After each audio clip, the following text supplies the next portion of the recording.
اور باجوہ صاحب super king نے کہا فکر نہ کرو تم جیت جاؤ گے، اور اگلے دن وہ جیت جاتا ہے. تو وہ جس طرح ہمیشہ عورتوں کے خلاف زبان استعمال کرتا ہے، اس نے پھر سے کی. ڈاکٹر زرکا نے، سینیٹر ڈاکٹر زرکا نے جواب دیا.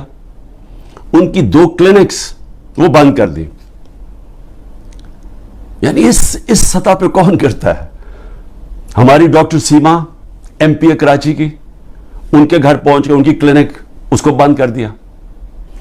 ہماری سمابیا ایکس ایم پی، اس کے گھر کے اوپر پولیس پہنچ گئی. یعنی یہ کبھی ہوا ہے کیا؟ یہ کوئی دہشت گرد ہیں، یہ کوئی کسی انتشار میں ہیں، یہ انہوں نے کیا ہے؟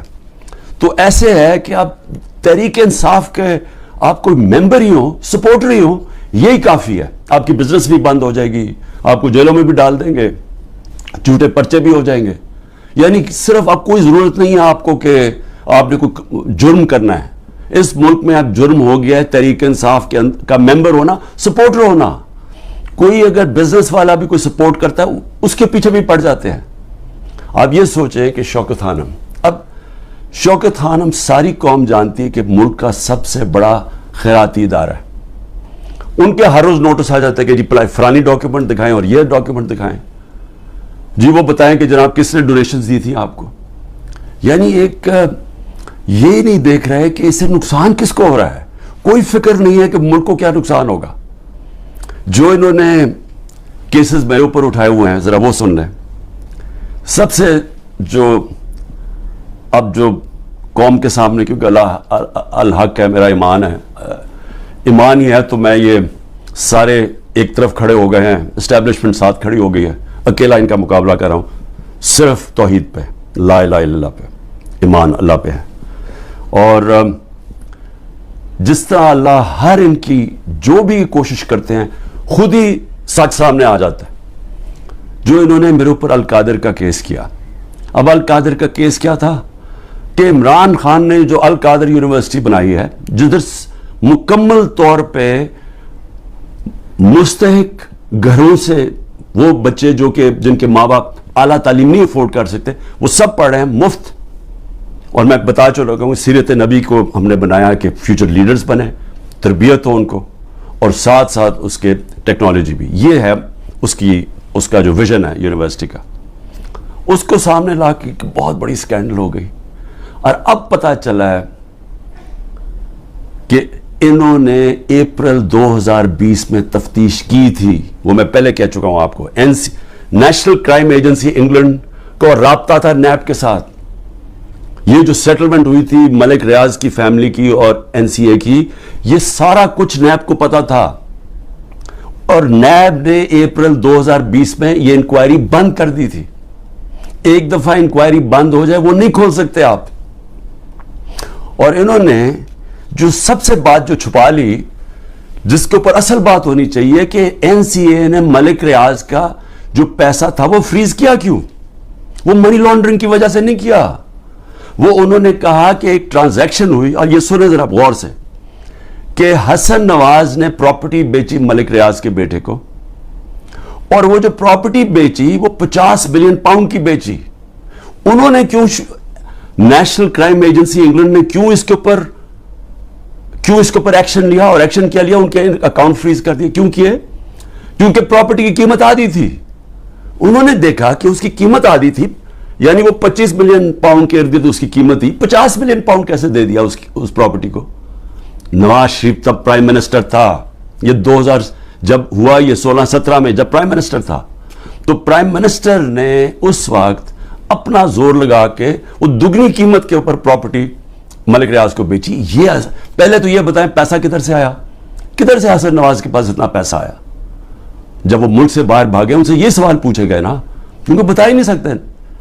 پیسہ چوری کا تھا. اور پھر وہ پراپرٹی دگنی قیمت پہ بیچ دیتے ہیں ملک ریاض کو. وہ کس لیے بیچی؟ اور وہ اصل کہانی وہ ہے القادر کی. اصل وہ اس کے اوپر بات نہیں کر رہے. کوئی پوچھ نہیں رہا نواز شریف سے کہ بتائیں جی بیٹے نے یہ پراپرٹی، اور آپ کو کیوں اتنی مہنگی پراپرٹی خریدی ملک ریاض نے. اور یہ بھی ہو گیا کہ سارا کچھ پتا تھا نیب کو. ان کا جو